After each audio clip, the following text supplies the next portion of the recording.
এইখানে অনেক ত্যাগী নেতা আছে, যেমন ইশরাক সরকার জীবনটা দিয়ে দিয়েছে, নেওয়াজ আলী, মীর নেওয়াজ আলী জীবনটা দিয়ে দিয়েছে রাজনীতিতে, মোশাররফ খোকন, মনির চেয়ারম্যান, যাদের মাধ্যমে শহীদ নাসিরউদ্দিন আহমেদ পিন্টু নির্বাচিত হয়েছিলেন, যাদের প্রচেষ্টায়, যাদের অক্লান্ত পরিশ্রমে।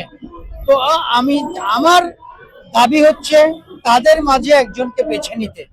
আর সর্বপ্রথম হচ্ছে এই আসনের অধিকার সর্বপ্রথম শহীদ নাসিরউদ্দিন আহমেদ পিন্টুর ফ্যামিলি, এবং ওই ফ্যামিলি। আমি একজন নির্যাতিত, 20 বছর আমি দেশে থাকতে পারি নাই, 20 বছর আমি দেশে থাকতে পারি নাই। আমি দেশে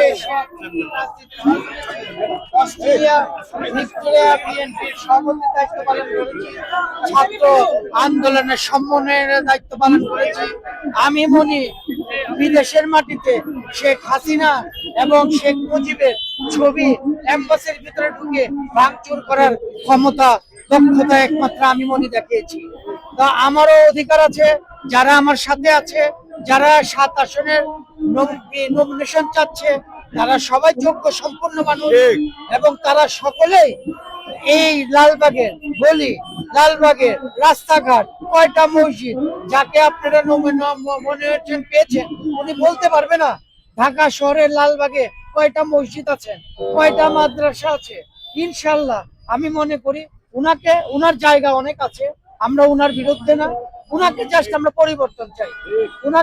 উনার জায়গায় যে উনি ঢাকা 6 নির্বাচন করতে চেয়েছেন, 6 নমিনেশন চেয়েছেন, উনি 6 যান। ইশরাক সাহেব যদি মেয়র হয় তো সিটটা খালি হবে, ইনশাল্লাহ উনি ওই জায়গায় এমপি হইতে পারবে।